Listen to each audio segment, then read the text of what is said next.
عبدالحق نے اپنی بیٹی کی شادی پر پورے گاؤں کی دعوت کی اور لاکھوں کا جہیز دیا۔ رخصتی کے وقت اس کی بوڑھی ماں نے اسے بددعا دی اور کہا کہ تیرے گھر کبھی خوشی نہیں آئے گی۔ عبدالحق نے تڑپ کر قدموں میں گر کے وجہ پوچھی تو ماں نے روتے ہوئے کہا کہ تیرے مرے ہوئے بھائی کی یتیم بیٹی پچھلے 3 دن سے بھوکی ہے۔ وہ پلیٹ میں قورمہ اور بریانی لے کر فوراً بھتیجی کے ٹوٹے ہوئے کمرے میں گیا، لیکن جب اس نے دروازہ کھولا تو یتیم بچی کے ہاتھ میں موجود چیز دیکھ کر اس کے پیروں تلے سے زمین نکل گئی، کیونکہ عبدالحق کی حویلی آج کسی دلہن کی طرح سجی ہوئی تھی اور پورے گاؤں میں اس شادی کے چرچے پچھلے کئی دنوں سے زبان زد عام تھے۔ حویلی کے چاروں طرف بہت تیز روشنیاں لگائی گئی تھیں تاکہ رات کے اس پہر بھی دن کا گمان ہو اور پورے علاقے میں عبدالحق کی دولت کا رعب بیٹھ سکے۔ عبدالحق آج بہت خوش تھا اور تیزی سے پنڈال میں ادھر ادھر گھوم کر ہر کام کا خود جائزہ لے رہا تھا۔ اس نے اپنے مینیجر کو بلایا اور جہیز کی لسٹ دوبارہ چیک کرنے کو کہا۔ لسٹ میں ایک چمکتی ہوئی نئی گاڑی کی چابیاں، سونے کی بھاری زیورات، مہنگی ترین فرنیچر اور ہر وہ چیز شامل تھی جو اس کے شان تھی۔ عبدالحق نے سخت لہجے میں مینیجر سے کہا کہ دیکھو سمدھی لوگ بڑے شہر کے بہت معزز اور پڑھے لکھے لوگ ہیں، انہیں کوئی کمی محسوس نہیں ہونی چاہیے۔ آج میری زندگی کی سب سے بڑی کمائی داؤ پر لگی ہے۔ مینیجر نے سر ہلا کر جی چودھری صاحب کہا اور جلدی سے اپنے کام میں لگ گیا۔ عبدالحق کی بیوی بھی بھاری جوڑا پہنے تیار ہو کر آ گئی اور اس نے آہستہ سے عبدالحق کو ایک طرف لے جا کر بتایا کہ اس نے گھر کے پچھلے حصے کا دروازہ مضبوط تالا لگا کر بند کر دیا ہے تاکہ تمہارے مرے ہوئے بھائی کی بیٹی کہیں غلطی سے بھی باہر مہمانوں میں نہ آ جائے۔ عبدالحق نے بیوی کی یہ بات سن کر سکون کا ایک گہرا سانس لیا اور کہا کہ تم نے بہت اچھا کیا۔ وہ یتیم منحوس اگر آج اس شریف مہمانوں کے سامنے آ جاتی تو میری ساری عزت مٹی میں مل جاتی۔ اسے وہیں بند رہنے دو، جب تک بارات واپس نہیں چلی جاتی میں کل اس کے لیے کچھ سوچ لوں گا۔ اتنے میں باہر سے ڈھول بجنے اور گاڑیوں کے ہارن کی آواز آنے لگی اور بارات حویلی کے دروازے پر پہنچ گئی۔ عبدالحق نے جلدی سے اپنے سارے رشتہ داروں کو اکٹھا کیا اور انتہائی خوشی کے ساتھ آگے بڑھ کر بارات کا استقبال کرنے پہنچ گیا۔ دولہے والے گاڑیوں سے اترے تو وہ بہت ہی سلجھے ہوئے شریف اور پڑھے لکھے لوگ لگ رہے تھے۔ ان کے چہروں پر کوئی غرور نہیں تھا اور ان کا لباس بھی انتہائی نفیس تھا۔ دلہے کے باپ نے، جنہیں سب نواب صاحب کہہ رہے تھے، آگے بڑھ کر عبدالحق کو گلے لگایا اور بڑی عاجزی اور مسکراہٹ کے ساتھ کہا کہ چودھری صاحب آپ نے تو بہت تکلف کیا، اتنی شاندار تیاری کی کیا ضرورت تھی؟ ہم تو سیدھے سادے لوگ ہیں، ہمیں تو بس آپ کی بیٹی چاہیے تھی، یہ جہیز اور اتنے بڑے انتظام کی ہمیں کوئی لالچ نہیں۔ عبدالحق یہ سن کر اور بھی خوش ہو گیا اور اس کا سینہ فخر سے چوڑا ہو گیا۔ اسے لگا کہ یہ لوگ واقعی بہت خاندانی، نیک اور فرشتے صفت انسان ہیں اور اس کی بیٹی ان کے گھر جا کر ساری زندگی راج کرے گی۔ دلہا بھی بہت تمیزدار اور شرمیلا تھا۔ اس نے نظریں جھکا کر سب بڑوں کو سلام کیا اور پنڈال میں جا کر خاموشی سے اسٹیج پر بیٹھ گیا۔ دلہے کی ماں اور بہنیں بھی سیدھا دلہن کے کمرے میں چلی گئیں اور اسے ماتھے پر پیار کیا۔ ان کے رویے میں کوئی تکبر یا لالچ دور دور تک نظر نہیں آ رہا تھا۔ وہ بالکل عام، شریف اور محبت کرنے والے مہمانوں کی طرح گھر کی دوسری عورتوں کے ساتھ ہنس بول رہے تھے۔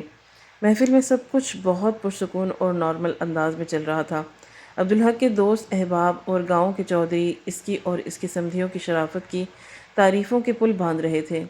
عبدالحق اپنی اسی شاندار کامیابی پر دل ہی دل میں اللہ کا شکر ادا کر رہا تھا اور اسے لگ رہا تھا کہ اس کی زندگی کا سب سے مشکل مشن آج مکمل ہو گیا ہے۔ نکاح کا وقت ہوا تو عبدالحق نے فوراً نوکروں کو اشارہ کیا کہ کھانے کی دیگیں کھول دی جائیں۔ دیگوں کے ڈھکن اترے تو قورمے اور بریانی کی خوشبوئیں پورے پنڈال میں پھیل گئی اور مہمانوں نے کھانا شروع کر دیا۔ عبدالحق خود دولہے کے باپ کے پاس کھڑا تھا اور انہیں اپنے ہاتھوں سے کھانا ڈال کر دے رہا تھا۔ ہر طرف خوشی کا ماحول تھا، کوئی پریشانی، کوئی خوف یا خطرے کی بات دور دور تک نہیں تھی۔ سمدھی بہت آرام سے اور تمیز سے کھا رہے تھے اور عبدالحق کے بنائے ہوئے پکوان کی بار بار تعریف کر رہے تھے۔ رخصتی کا وقت اب بالکل قریب آ رہا تھا۔ لڑکیاں دلہن کو تیار کر کے کمرے میں سے باہر لانے والی تھیں۔ عبدالحق دل ہی دل میں سوچ رہا تھا کہ بس اب 15-20 منٹ کی بات ہے، اس کی بیٹی عزت کے ساتھ رخصت ہو جائے گی اور اس کا رتبہ پورے علاقے اور برادری میں سب سے اونچا ہو جائے گا اور اس کا وہ پرانا راز جو اس نے اپنے بھائی کے مرنے کے بعد چھپایا تھا وہ ہمیشہ کے لیے دفن ہو جائے گا۔ لیکن پھر اچانک وہ ہوا جس کا عبدالحق نے اپنے برے سے برے خواب میں بھی نہیں سوچا ہوگا۔